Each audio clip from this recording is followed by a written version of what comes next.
মহিলা দলের জন্য তো মহিলা দলকে এনেছেনই দেশনেত্রী বেগম খালেদা জিয়া। তো আমাদের জন্য তো অনেক বেশি পাওয়া, এটা আমাদের মানে প্লাস পয়েন্ট, আমরা অনেক বেশি আনন্দিত এবং উদ্ভাসিত।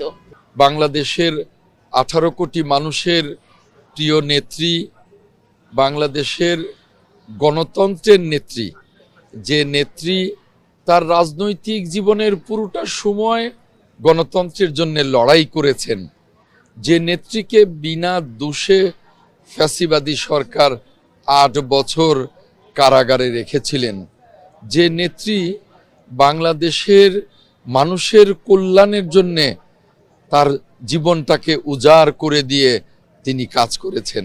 আমাদের বাংলাদেশের সেই প্রিয় নেত্রী উন্নত চিকিৎসার জন্যে লন্ডনে গিয়েছিলেন। আজকে লন্ডন থেকে উনি ঢাকা ফিরছেন।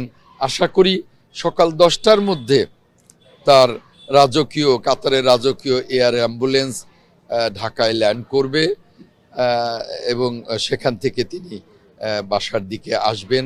এই খবর বিএনপির জন্যে অত্যন্ত আনন্দের, অত্যন্ত উৎসবের।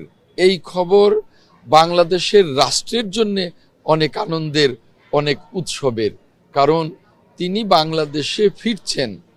হয়তো কয়েক লক্ষ নেতাকর্মী বিমানবন্দর থেকে বাসভবন পর্যন্ত উনাকে স্বাগত জানাবেন, কিন্তু উনাকে স্বাগত জানাচ্ছেন আজকে বাংলাদেশের 18 কোটি মানুষ।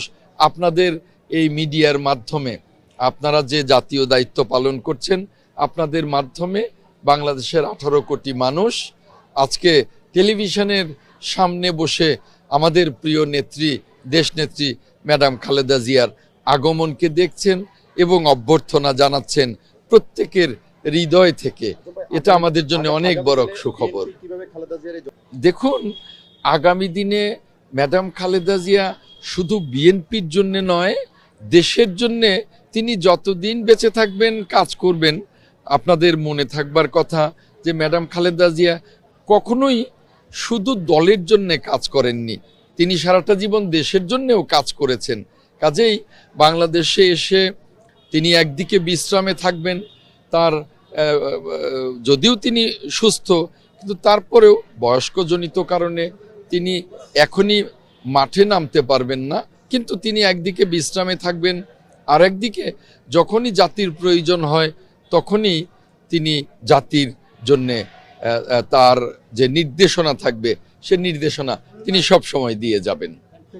আমরা তো খুবই ভালোভাবে দেখছি, ম্যাডাম আসছেন, আমাদের দীর্ঘদিন পরে ম্যাডাম সুস্থ হয়ে আমাদের মাঝে আবার ফেরত আসছেন, দলকে আবার ইনশাল্লাহ আমরা আগেও পুনরুজ্জীবিত ছিলাম 17 বছর, এখন আরও বেশি পুনরুজ্জীবিত হব। ম্যাডামের কাছে আশা করছি আমরা এই যে দীর্ঘদিন ধরে যেই সব কমিটি হচ্ছে না, সেসব কমিটিগুলো যাতে ভেঙে নতুন করে কমিটিগুলো করা হলে দল আরও অনেক শক্তিশালী হবে বলে আমি আশা করি। অবশ্যই ম্যাডামকে পদচারণা আশা করি, এবং আমাদের দেশনায়ক তারেক রহমান আমাদের যে অ্যাক্টিং চেয়ারম্যান আছেন, ওনাকেও আমরা সাথে চাই।